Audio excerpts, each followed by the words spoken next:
नमस्कार विद्यार्थी मित्रांनो, तुमचं सर्वांचं आय प्लॅटफॉर्मवरती स्वागत आहे. आपण आजच्या व्हिडिओमध्ये रसभेदी अध्याय बघणार आहोत.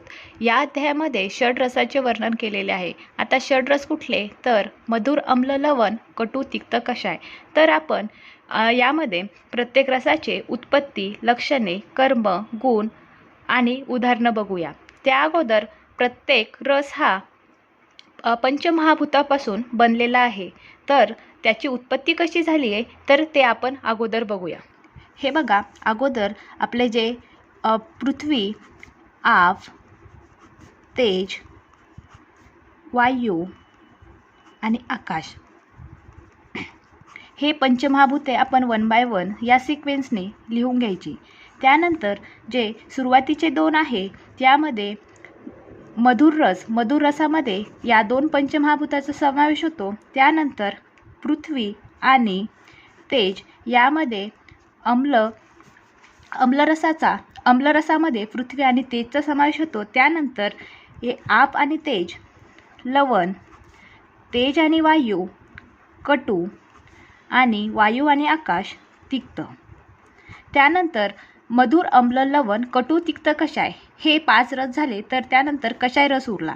तर कषाय रसमध्ये सुरुवातीचा पृथ्वी आणि वायू हे एक लक्षात ठेवायचं. अशा प्रकारे आपण याचे पंचमहाभूत लक्षात ठेवायचे आहे. सर्वात प्रथम आता आपण मधुर रस बघूया. मधुर रसामध्ये उत्पत्ती आपण अगोदर बघितल्याप्रमाणे पृथ्वी आणि जल. त्यानंतर याची लक्षणे: देहास उत्तेजन प्राप्त होते, इंद्रिय प्रसादाने शरीर व मन प्रसन्न होते. जर आपण मधुर रसाचे सेवन केले तर आपले शरीर व मन हे प्रसन्न होतात. त्याचबरोबर मुंग्या व कीटकांना हे प्रिय असते आणि मधुर रसाचे सेवनानंतर आपल्या तोंडामध्ये लेप लावल्याप्रमाणे असे आपल्याला वाटते. हे झाले याची लक्षणं. त्यानंतर आपण आता कर्मे बघू. आजन्मसात्मय, त्याचबरोबर वात व पित्ताचं शमन करते, धातूंना बल व पोषण देते. त्याचबरोबर वर्ण, इंद्रिय, केश व ओज यासाठी हितकर असते आणि स्तन्यवर्धक आणि संधानकर आहे. यामध्ये गुण म्हटले तर गुरु, शीत आणि स्निग्धय. कुठले गुण आहे तर गुरु आहे. तर अतियोग, जर आपण मधुर रसाचे जास्त प्रमाणामध्ये सेवन केले तर यामुळे आपली मेदाची वृद्धी होते. त्याचबरोबर कफाची वृद्धी होते. कारण कफाची वृद्धी होण्याचं कारण काय तर मधुर रस हा गुरु आहे, त्याचबरोबर स्निग्ध आहे आणि आपलं स्थूलत्व वाढवतो. त्याचबरोबर अग्निमांद्य, प्रमेह, गलगंड आणि गंडमाला या प्रकारचे व्याधी आपल्याला होऊ शकतात जर आपण मधुर रसाचे अतिप्रमाणामध्ये सेवन केले तर. त्यानंतर याचे मधुरगण म्हणजे यामध्ये कुठले कुठले उदाहरणं येतात तर घृत, गूळ, नारळ, केळी. त्याचबरोबर बला, अतिबला, नागबला, जिवंती, मधुक आणि जीवक. अशा प्रकारे मधुर रस आहे. त्यानंतर अम्ल. तर अम्ल रस म्हणजे आंबट पदार्थ म्हणजे आंबट. यामध्ये पृथ्वी आणि अग्नी महाभूताचं अधिक्य असते. त्याचबरोबर याची लक्षणामध्ये अम्लरसाचे सेवन केल्यामुळे मुखाला पाणी सुटते, शरीरावरती रोमांच उत्पन्न होतो, दंतहर्ष होतो आणि नेत्र आणि आपल्या भुवयामध्ये आकुंचन होते. यामध्ये कर्म जर बघितले तर पाचके, अग्निदीपके, तृप्तिकर, हृदयकर म्हणजे हृदयाला हितकर आहे. त्याचबरोबर कफ पित्तकारक आणि रक्तपित्तकारक आहे. आता यामध्ये अग्नि महाभूताचे अधिक्य असल्यामुळे हे अग्निदीपन करते. आणि गुण जर बघितले तर लघु, उष्ण आणि स्निग्ध आहे. गुणाने हा उष्ण असल्यामुळे आपल्या अग्नीचे दीपन करतो आणि पाचक म्हणून कार्य करतो. त्याचबरोबर जर अम्लरसाचे अधिक प्रमाणामध्ये जर सेवन केले तर आपल्याला शैथिल्य, भ्रम, कंडू, विसर्प, पांडुरोग, ज्वरविकार आणि तिमिर अशा प्रकारचे व्याधी उत्पन्न होतात. यानंतर यामध्ये जर आपण उदाहरणं बघितली तर आमलकी ही सर्वश्रेष्ठ मानली आहे. त्यानंतर दही, आंबा, अंबाडी, अनार, ताक इत्यादी प्रकारचे उदाहरणं यामध्ये येतात. यानंतर लवण रस. आता लवण रसामध्ये जल आणि अग्नी या महाभूताचे अधिक्य असते. यामध्ये आपण लक्षणामध्ये बघूया, जर आपण लवण रस सेवन केला तर अधिक लालसरा होतो आणि गल प्रदेशामध्ये दाह निर्माण होतो. यामध्ये लवण रसाची कर्म जर बघितली तर अग्निदीपन करते, स्नेहन, स्वेदन, भेदन आणि छेदन इत्यादी कर्म लवण रस करतो. त्यानंतर गुणाने लवण रस हा तीक्ष्ण आहे. गुणाने लवण रस हा तीक्ष्ण आहे, त्यामुळे तीक्ष्ण असल्यामुळे तो अग्निदीपनचे कार्य करतो.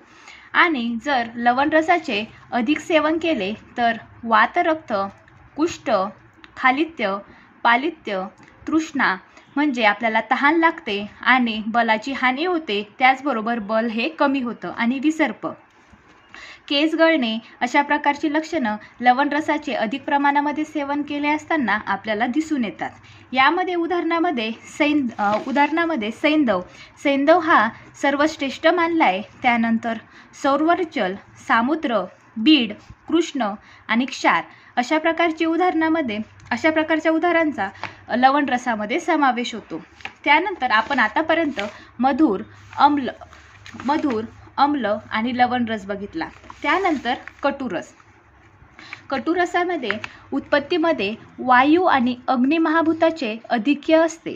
यामध्ये कटू म्हणजे काय असतं तर तिखट. कटू म्हणजे तिखट. तर जिवेच्या अग्रभागामध्ये आग होते. अग्रभागा म्हणजे जिवेच्या पुढील भागामध्ये जर आपण तिखट पदार्थ खाल्ला तर आग होते. त्यानंतर मुख आणि नेत्र, नाकांमध्ये स्राव होतो, म्हणजे नाक, डोळे यामधनं पाणी येते. त्याचबरोबर तोंडाची आग होते. ही झाली कटुरसाची लक्षणं. त्यानंतर आपण बघू कर्म काय झाली तर व्रणाला सुकविणारा, अग्निप्रदीपक, पाचन, शोधन कर्म करतो, अन्नाचे शोषण करतो.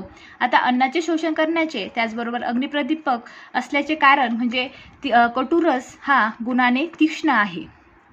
परत त्याचबरोबर तो कपनाशक आहे, म्हणजे कपाचा नाश करतो. स्नेह, क्लेद यांचे शोषण करणारा आहे. त्याचबरोबर अतियोग, जर अतिप्रमाणामध्ये आपण तिखट रसाचे म्हणजे कटुरसाचे सेवन केले तर आपल्याला मूर्छा, संकोच, कंप, पृष्ठशूलविकार, त्याचबरोबर बल आणि शुक्रहानी होते. जर बलाची सुद्धा म्हणजे आपले बल कमी होते आणि शुक्राची सुद्धा हानी होते. यामध्ये कटुरसामध्ये हिंग, मिरे, पिंपळी आणि विडंग या गोष्टींचा समावेश होतो. त्यानंतर तिक्तरस. तिक्त म्हणजे कडू. यामध्ये वायू आणि आकाश महाभूताचे अधिक्य आहे. यामध्ये लक्षणांमध्ये विषदता नष्ट होते. काही वेळेपर्यंत जिवेचे रसज्ञान होत नाही, म्हणजे कडू पदार्थ खाल्ला तर आपल्याला आपल्या तोंडाची चव जाते. त्याचबरोबर तोंड हे कडूसर होतं. यामध्ये कर्मांमध्ये कडूरस हा कृमी, तृष्णा, मूर्छा, ज्वर, पित्त आणि कफनाशके. तिक्तरस हा पित्त आणि कफाचा नाश करते. त्याचबरोबर तिक्तरस क्लेद, मेद, मज्जा यांचे शोषण करणारा आहे. मेद्य आणि स्तन्यजनक आहे. गुणाने यामध्ये लघु, शीत आणि वृक्ष गुणाचा तिक्तरस आहे. जर तिक्तरसाचे अधिक प्रमाणामध्ये सेवन केले तर आपला धातुक्षय होतो आणि जर धातुक्षय झाला तर वातज व्याधी निर्माण होतात. जर धातुक्षय झाला म्हणजे शरीरातील धातू हे कमी होतात आणि त्यामुळे शरीरातील वात वाढतो आणि वातज व्याधी निर्माण होतात. यामध्ये याच्या उदाहरणांमध्ये चंदन, उशीर, निंब, करंज, हरिद्रा, दारुहरिद्रा, पटोल या गोष्टी आहेत. यामध्ये पटोल हा सर्वश्रेष्ठ मानला आहे. त्यानंतर आपण बघूयात कषाय रस. कषाय रसामध्ये पृथ्वी आणि वायू या महाभूताचे अधिक्य आहेत. यामध्ये लक्षणांमध्ये जिव्हा जाळदेता येते. त्याचबरोबर कंठ व स्रोतसांमध्ये अवरोध येतो. जर कषाय म्हणजे तुरट, जर आपण तुरट रसाचे सेवन केले तर कंठ आणि स्रोतसांमध्ये अवरोध निर्माण होतो. त्याचबरोबर कर्म जर बघितली तर कषाय रस हा पित्त व कफनाशक आहे, शीतवीर्यात्मक आहे, क्लेद व मेदाचे शोषण करणारा, त्याचबरोबर रक्तशुद्धीकर आहे. गुण जर बघितले तर कषाय रसामध्ये गुरु आणि वृक्ष आहे.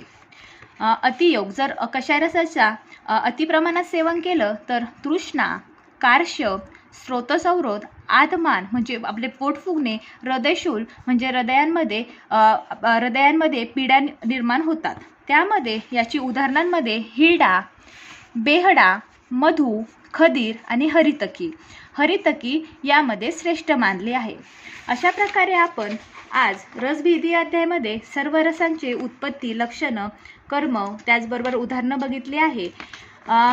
या अध्यायामध्ये पेपरला कुठलाही एक रस देऊन 5 मार्क्ससाठी आपल्याला क्वेश्चन विचारतात.